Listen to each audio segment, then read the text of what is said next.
Sherm Chester with you on this edition of the Seacoast Sports Forum, and our special guest today, Jay Pinsonault from Seacoast Media Group, where I get all of my sporting news, seacoastonline.com. Jay, it was a busy weekend for you, and you're taking some downtime to start the week off. Yes, but here with you, so it's all good. Right now, let's concentrate on the football contest that we had, the preliminary round, the opener for the football championship tournament for all the different divisions, but in particular, Division One. I want to stay there first because we had the redo of the rivalry game, but this time we did it down in Hampton at the beach, and it was Exeter and Winnacunnet, 8 and 9 seeds going at each other, and Winnacunnet came out the victor. Final score was 34-14, correct? Correct, yes. So now the Warriors get the privilege of going up against the Bedford Bulldogs in the quarterfinal. We'll get to that in a second, but let's recap what you saw from your perspective in that game between the Warriors and the Blue Hawks. Yeah, the 21-7 Winnacunnet at halftime. Exeter gets the opening kickoff to begin the second half. They march down the field. Max Corzette scores on, I believe it was a 28-yard run to cut it to within 21-14. With just over 9 minutes left, and Exeter had some momentum there. And then what happened next is probably one of the greatest, well, not, I would say one of the greatest high school football drives I've ever seen in doing this for 30-something years. Winnacunnet started the drive at their own 7, and they went on a 20-play drive covering 93 yards that took off almost an entire quarter, 11 minutes, 46 seconds. They started the drive with 9:18 left in the third, and Dom Mancini scored his third of 4 touchdowns of the night with just over 9.5 minutes left in the fourth. So 20 plays, 93 yards, almost a full quarter off the clock. So now Winnacunnet's back up 28-14, back up by 2 scores. Exeter still in the game at that time because they were only down 2 scores with about 9 minutes left. And then the Winnacunnet defense forced Exeter to go 3 and out. And then Winnacunnet got the ball back around midfield, and they went on another 10-play drive that ended with Dom Mancini scoring his 4th touchdown of the night to give the Warriors the 34-14 lead. And I think that was with maybe a minute and a half left, and then Exeter did what they could, and time ran out, and the student section stormed the field for Winnacunnet down there at Alumni Field, and good win for the Warriors. And if they play like that, who knows what happens Friday night at top seed Bedford. You definitely have a shot. I mean, I can give you 2 words when it comes to the Bedford Bulldogs, the top seed, Brody Helton, and he's their big gun, and they have a quarterback that can get the job done too. So, I mean, if you can contain Brody and the quarterback, who's also, like I say, a running back as well. Yeah, I mean, I noticed the Blue Hawks, and I watched the replay of the game. I was at a soccer game, the state tournaments game, so I couldn't be at the game that night. So I watched the replay on Blue Hawk Media. But I will say that your running backs, Don Mancini, and who's number 30? Thomas Lyons. Mancini. Yeah.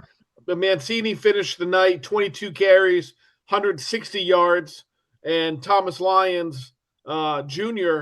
23 carries, 118 yards. So combine the two of them, 45 carries, 278 yards between the two. Yeah, Dominic was very, very slippery. He could get away, but Lyons, I mean, it took 4 or 5 of our Blue Hawk guys to try to take him down. He was just pounding all the way. And so, if you guys do that, and then, of course, you've got a good quarterback and a good wide receiver, so you can make it interesting for the Bulldogs on defense. That's for sure. And I know one thing. Ryan Francoeur told me after the game they're going into Friday's game confident. If they can play like they did Friday night, if they can play like they did against Manchester Memorial, where they shocked everybody in the state that night when they won by, I think it was either a 2 or 3 point win. There's no pressure on Winnacunnet, and as you said, Bedford has that Helton and the quarterback, two very strong high school football players. But if they're on the sidelines, Yeah.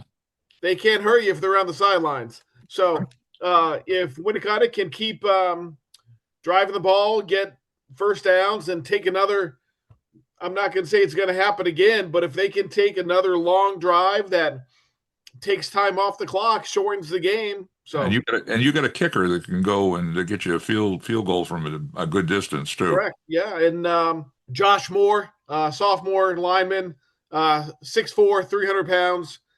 He did not play in either Exeter game. He might be able to go Friday night. So if he is, just put another big body on that offensive line, and that certainly helps. Both running backs are very impressive, Mancini and Lyons, and then again your quarterback knows he has a guy Sean out Griffin, there.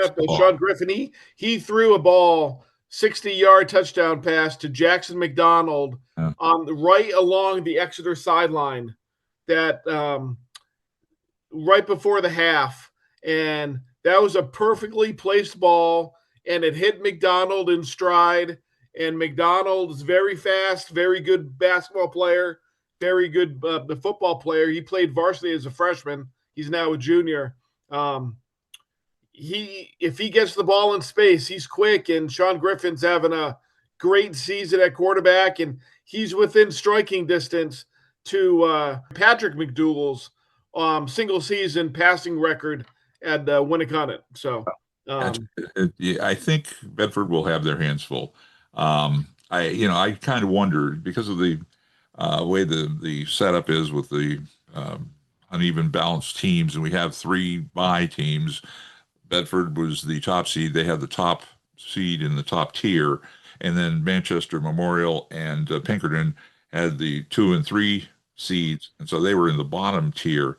Matter of fact, let's go through just to let people know how the preliminary rounds went. Everything played out as they should. There were no upsets. Winnacunnet, the 8th seed, beat Exeter, as we said, 34-14. And in number 4, Nashua South beat Londonderry 44-15. I was surprised not that Nashua South won, but they won by 29 points.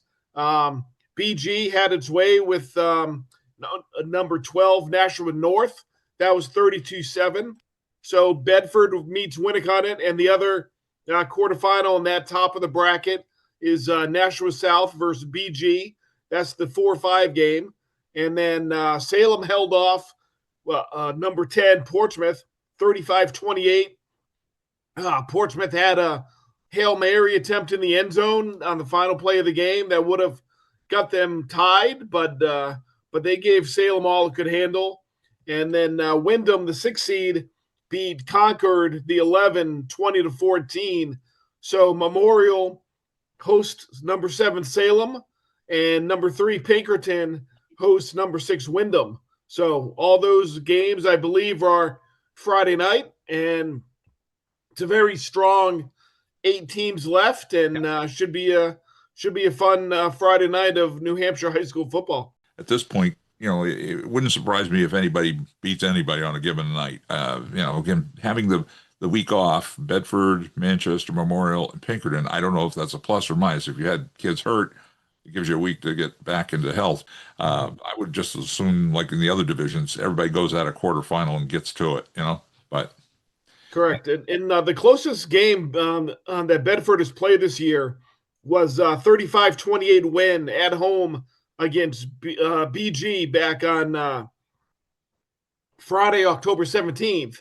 And BG barely, they beat Winnacunnet 21-14 when they had to come up with the goal line stand on the final play of the game. I think Bedford is definitely the clear-cut favorite to win the Division I state championship, but I expect Bedford to win, but I wouldn't be surprised if Winnacunnet plays like they can and holds on to the football and doesn't make any penalties. I think they have a chance. And as I said, Ryan Francoeur says his team is going to go in there with a boatload of confidence and coming off a big win against Exeter.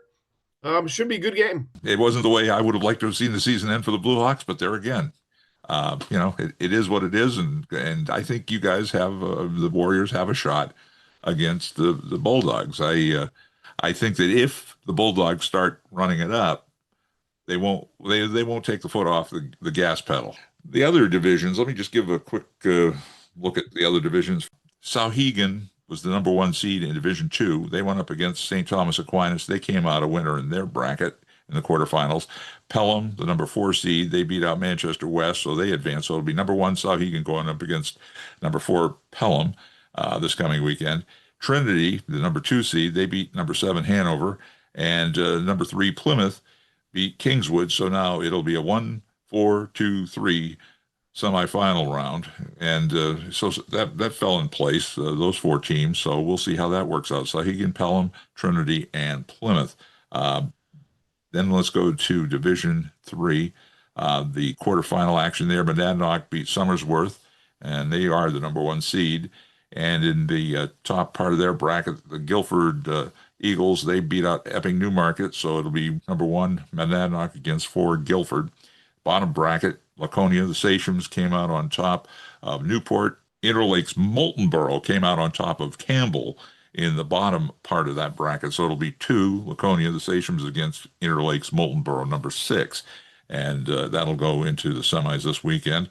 All right, in Division 4, very, very tight. It's a semifinal round they went into this past weekend. Hillsborough Deering, the number 1 seed, came out on top of Farmington Newt, and they advanced into the final championship round against Mascoma Valley, and they beat out Raymond in their semifinal. So this weekend it will be a champion in Division 4, either Hillsborough Deering or Mascoma Valley. Soccer. Now, I was covering the soccer the past week. Let's start off with the girls. Girls first. There was a win for the Winnacunnet Warriors. Yes, Winnacunnet, the number 8 seed. They held off Pinkerton, the number 2 seed, 2-1. Sophia Gamaris, penalty kick with just over 7 minutes left in regulation, breaks a 1-1 tie and gives Winnacunnet the 2-1 lead.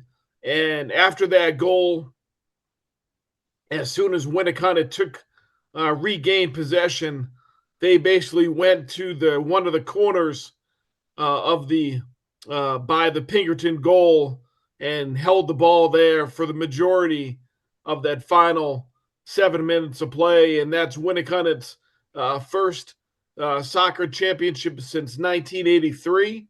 The head coach of the Warriors, Nick O'Brien, was 1 year old at the time. And Mia Lantane gave Winnacunnet a lead halfway through the first half, and then Pinkerton tied it up about 7 minutes later, went into halftime 1-1, and that score stayed the same until Gumaris had a penalty kick a goal with just over 7 minutes left. And I'm sure you remember Gumaris is the girl who hit the 2 penalty shot goals against top seed Exeter in the quarterfinal that forced overtime and sent Winnacunnet into the semifinal round against Bedford. That Winnacunnet Pinkerton girls, that was a rematch of last year's championship game as well. Pinkerton won that game 3-1, and Winnacunnet gets its revenge and wins the Division I girls soccer state championship as the number 8 seed. But every coach that I've talked to, which is probably 4 or 5 of the top teams in the Division I, all said that this year's field was very competitive and any one of 10 teams could have won that tournament. So yes, they were the 8 seed, but very well could be a top 1-2 seed in most years in high school girls soccer. It just happened to be this year there were so many good quality girls soccer programs in Division One. I would go back to that, and the Exeter Blue Hawks were the number one seed in the quarterfinals going up against the Warriors, and lost in that game in the penalty kicks, double overtime and then penalty kicks, and the girl Gamaris had quite the foot. One thing I found out about that game, and I didn't see it happen in any other soccer coverage, where they had what's it called, handball, and she got the penalty kick, get the in regulation play, almost in direct line to the goalie, and it was just her day. She had a foot, no doubt about it. So no. Yeah, those are two handballs they get the penalty kicks Yeah, for. yeah. So congratulations. I mean, the Warriors took out the best, or at least going into the tournament, they took out the number one seed, and then wind up taking the whole thing. So you look at it from both angles. Congratulations to them on proving themselves, and then for the Blue Hawks, hey, they got taken out by the best. True. If you're going to lose, you might as well lose to the state champion.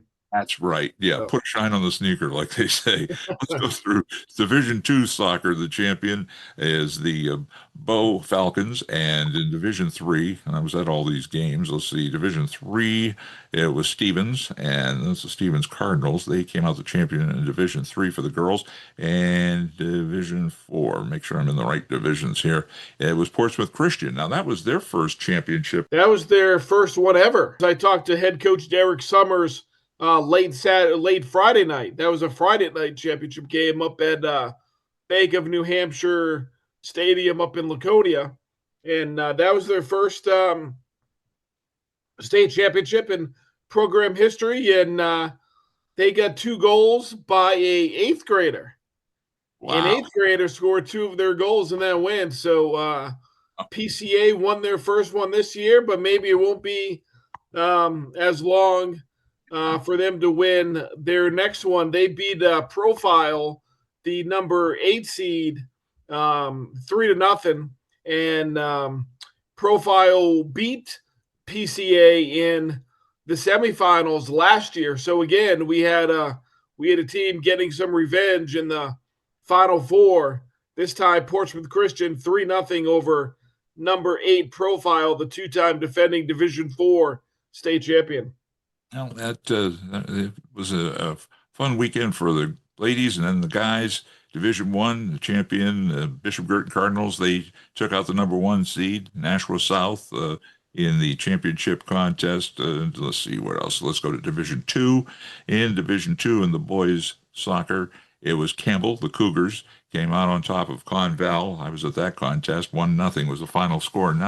Went into a double overtime and then shootout. And then in Division Three, for the guys, it was the St. Thomas Saints coming up a winner over Kearsarge. Can you tell me anything about that game? Yeah, that game was held at Bedford High School. Angus Foreman, 2 goals. Ryan Daly scored the middle of St. Thomas's 3 goals. And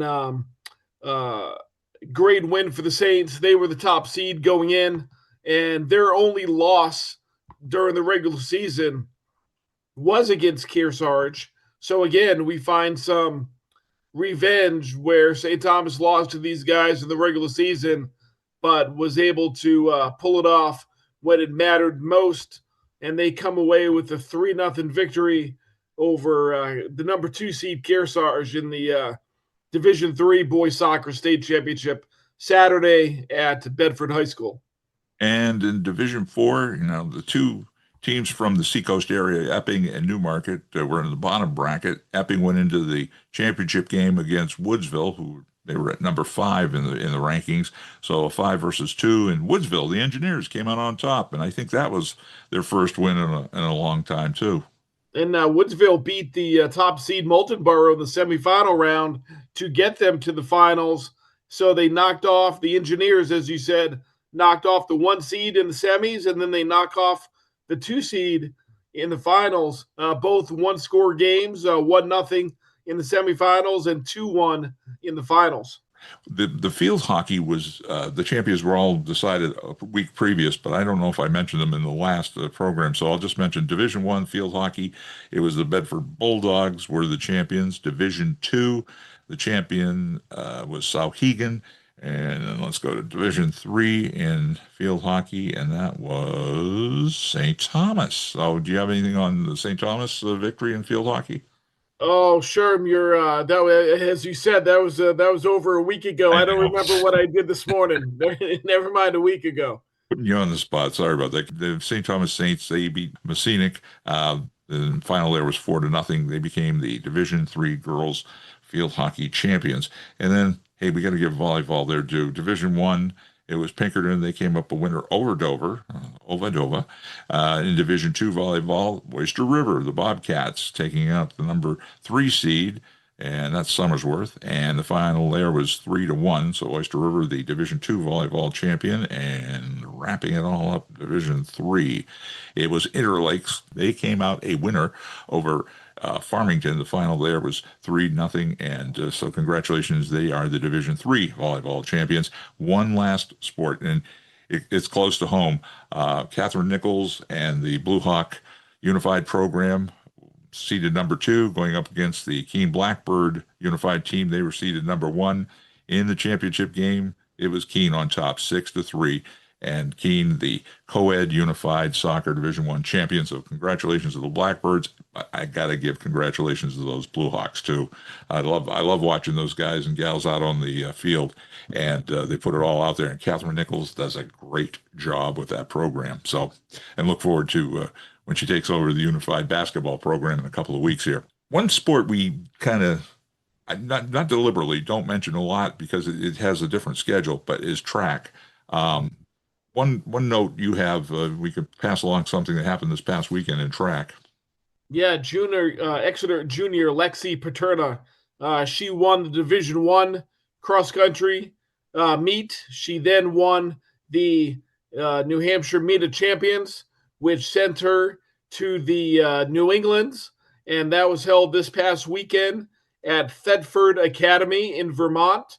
And in a photo finish, Paterna lost out to Hopkinton, another New Hampshire girl, Maddie Lane. Maddie Lane finished in a time of 18 minutes, 29.29 seconds. And Paterna,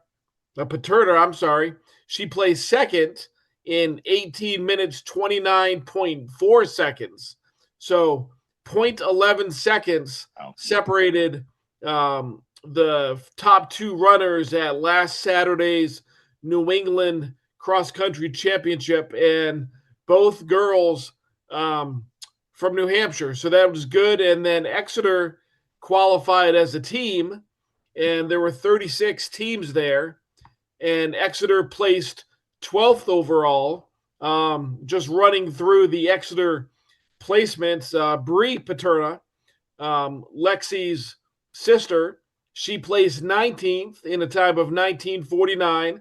Molly Kells was 131 in a time of 21:41. Izzy Bremer was she placed 160th. And Ashley McEachern, she finished 169th, and her time was 22:20. So congratulations to the Exeter girls cross country team for qualifying for New England's and placing 12th overall. And in the boys race, Exeter had a representative, Logan Petit, and he placed 73rd overall in the boys field, which had 253 runners, and he finished in a time of 17:41. So Exeter well represented in this past Saturday's New England Cross Country Championship in Vermont. I know we give a lot of time to the sports like we just went through, but those kids, I know they're a team, but they're all going after their individual best, and that's what I really admire. They're out there to help their team out, obviously, but just you got some of these kids that just do phenomenal things. It's an individual and also a team sport at the same time. Yeah, exactly. you know. So congratulations to all the teams that were involved here in the Seacoast area, that, for all the efforts they put in, and the ones that are still in it, and including your Warriors coming up in football. Let's go. Let's keep it rolling. That's all I We'll can say. see. We'll The see. Winnacunnet football is the only team we have left, so who knows? Any given Friday. Any given Friday is right, and I hope that they are going to play them all on Friday night. You mentioned that you think they are, right? I think that's unless your school does not have lights, the NHIAA basically mandates that all playoff games on the first and the second round would be on Friday night. And I'm just going through the schedule now, and bear with me. It looks like everyone is Friday night. Okay. So Pinkerton's at 5 o'clock, and they're playing Wyndham. Salem Memorial's at 6:30 at Manchester. BG at Nashua South, which is basically the same stadium. They're playing at Stellos. That's at 6:30, and then Bedford-Winnacunnet. That is the late game. That is the West Coast game. That's a 7 o'clock start on Friday night. Other team that here in the Seacoast area and the state, UNH Wildcats, they're rolling along. Just want to give them their just due. They went down to Monmouth and had a great game over the weekend. I think they surprised Monmouth, who were a ranked team. Now the Wildcats will be taking on Bryant this weekend down in Smithfield, Rhode Island. Then they come home for their final regular season game, and that's a big one. That's the border battle, and they go after that Bryce Kyle musket, and that's in 2 weeks. That will be a Wildcat at 1 o'clock, November 22nd, and tickets still available. I just see it on their website here, so it's always that's a fun contest because the state pride online too, and they like to see if they can hang on to a musket. But again, they have Bryant to deal with this coming weekend, and the Bulldogs. So it'll be interesting to see how if they can run the table. The Wildcats will have a chance to probably get into a playoff game. So we'll see how that goes, and good luck to them. And they seem to be getting their stride now. The quarterback, Matt Beza, seems to be comfortable. And speaking of comfortable quarterbacks, what about Drake May and the Patriots? Wow, huh? Not a bad performance down in Tampa Bay. I was surprised to see that after that game, for entertainment purposes only, Drake May is now the favorite to win the MVP, Yeah. which is kind of surprising. I have to give him credit. They gave him some targets this year. Josh McDaniel comes up with some good game plans and takes and utilizes like Stephon Diggs and Stevenson in the backfield. So he's got some weapons.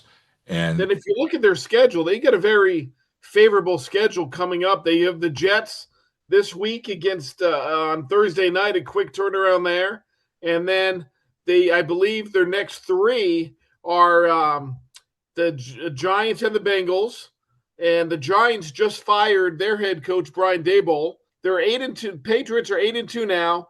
Thursday at home against the Jets, then at Cincinnati, then home Monday night against the Giants. So we could be 11-2 and then a bye week. So we could be 11-2, and then we have the Bills in Foxborough on December 14th. And Buffalo that was a very costly game yesterday. Them losing down in Miami, which basically gives the Patriots a 2-game advantage right now because of the Patriots winning in Buffalo last month. So even if Buffalo comes in and wins on Sunday, December 14th, they're going to have to make up another game somewhere as well. And the Bills have a tough schedule left, and I think the remaining tough games for the Patriots are back to back. They are home against Buffalo, then they're at Baltimore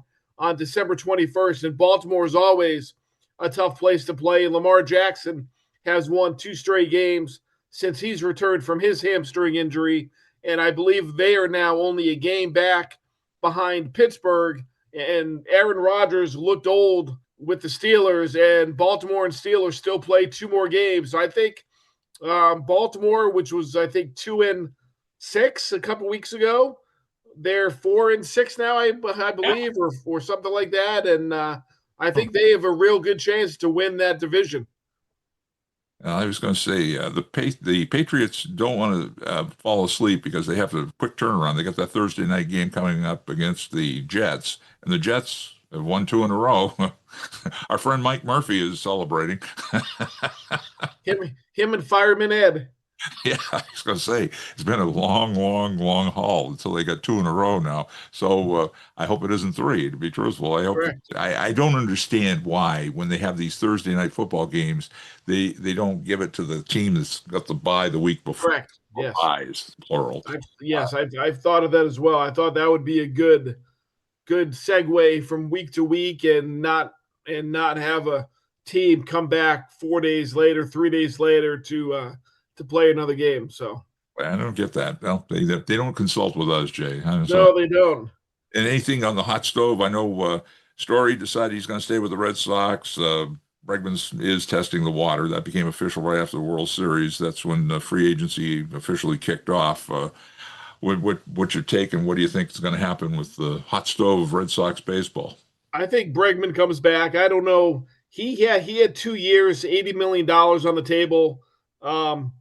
He's a great leader in the clubhouse, but his numbers, yes, he was injured. He missed, I think, 5 weeks, but his numbers did not warrant a $40 million a year contract. So I'll be interesting to see what other offers he has. I think Detroit's going to be there. Going back to Houston might be on the table, but I think the Red Sox are in a good position. That Japanese third baseman was just going to be, I think he's going to be posted shortly where they could make a run at him. And who knows, maybe they trade for Skubal like they did for Crochet last year. And imagine a 1-2 punch of Crochet and Skubal at the top of the rotation. Interesting. And I think the Red Sox have the prospects that would fit what Detroit would want to send Skubal, probably the Cy Young Award winner this year, to Boston. So I wouldn't be surprised if that happens. It'll be very interesting. Hot stove just starting. I mean, we got the general managers meetings coming up, and then that's always a fun time. Yeah, it is. Because the baseball off season is fun. I guess in the 2-minute drill, I'm gonna prompt you. I'm gonna say, so if you have the perfect scenario for this game between Bedford and Winnacunnet, yep, what would be your scenario? My dreams, how I would love to see it play out. Exactly. A Winnacunnet having 1 more point than Bedford. Oh, that's good. Extending the season at least 1 more game for our boys. I just want a competitive game. I think if it's competitive and Winnacunnet gives Bedford all it can handle, I think the final score would be close. Winnacunnet can't turn the ball over. They can't they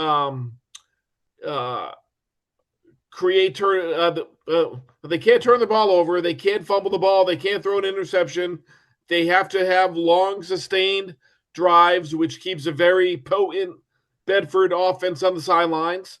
And Bedford's going to score.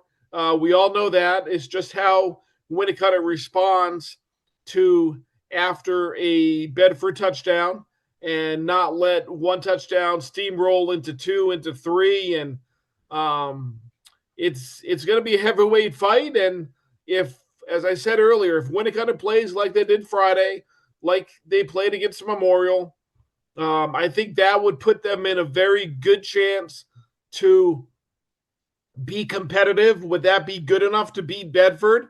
Maybe. If they play each other 10 times, Bedford probably wins 9 of those games. And who knows, maybe that one game that Winnacunnet could win would be this Friday night in Bedford. And I think that would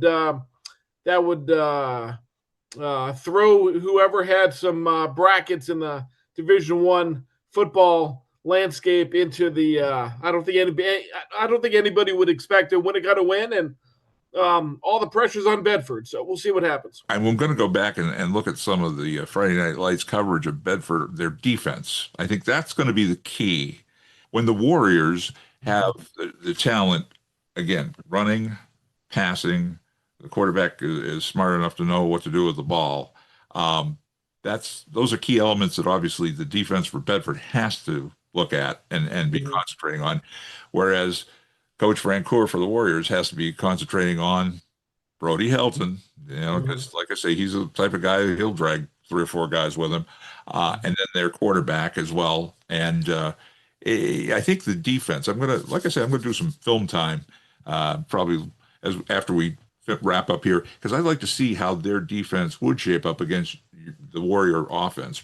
And for the 2-minute drill, I just want to mention that I know we're in the middle of holiday season coming up with Thanksgiving and Christmas, but one important holiday this week, and that's Veterans Day.